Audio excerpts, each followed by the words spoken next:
Hi friends, welcome to InterviewDOT. இந்த video என்ன பார்க்க போகிறோம்னா, சாஃப்ட்வேர் இன்ஜினியரிங் சில இன்ட்ரெஸ்டிங்கான ஃபேக்ட்ஸ் பார்த்துருக்கோம். ஸோ இந்த பர்டிகுலர் செக்ஷனில் உங்கள் கெரியரை சேஞ்ச் பண்ண போகிற ஒரு கேள்வியை நீங்கள் கேட்கணும்னு ஆசைப்பட்றேன். ரீசெண்டாக ஒரு விஷயத்தை படித்தேன். அது ரொம்ப இன்ட்ரெஸ்டிங்காக இருந்துச்சு. அதை நான் யூஸ் பண்ண ஆரம்பித்தேன் என்னுடைய கெரியரில். ஸோ அது யூஸ்ஃபுல்லாக இருந்துச்சு. அதனால தான் நம்ம ஆடியன்ஸ்க்கு இதை ஷேர் பண்ண கூட நினச்சேன். ஸோ அது என்னென்னா, எல்லாருமே ஒரு டீம் ஒர்க் பண்ணுற ஒரு கம்பெனியில் ஒர்க் பண்ணிகிட்ருக்கோம்.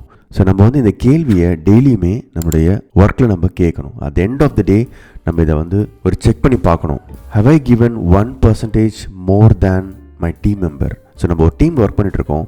நம்ம டீம் மெம்பர்ஸை விட 1% மோர் எஃபர்ட் நம்ம கொடுத்தோமா அப்படின்னு சொல்லி செக் பண்ணணும். நம்மளையே நம்ம கேட்கணும்.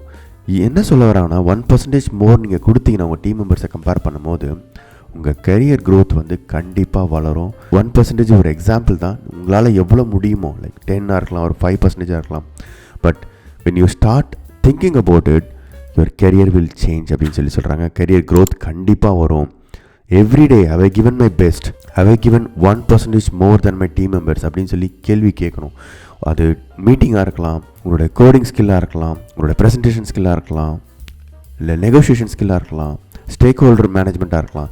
எந்த ஒரு ஸ்கில்லாக இருந்தாலும், எந்த விதமான ஒரு ஒர்க்காக இருந்தாலும் அதில் have I given 1% more than my team members அப்படின்னு சொல்லி கேளுங்க. அதில் கன்வின்ஸ் ஆகுங்க. கண்டிப்பாக உங்களோட கெரியர் சேஞ்ச் ஆகும். உங்களுக்கு இந்த ஸ்மால் இன்ஃபர்மேஷன் ரொம்ப யூஸ்ஃபுல்லாக இருக்கும்னு நினைக்கிறேன். Please subscribe to my channel for more tech videos. Thank you so much for your support and all the best for your career. Thank you. Bye bye.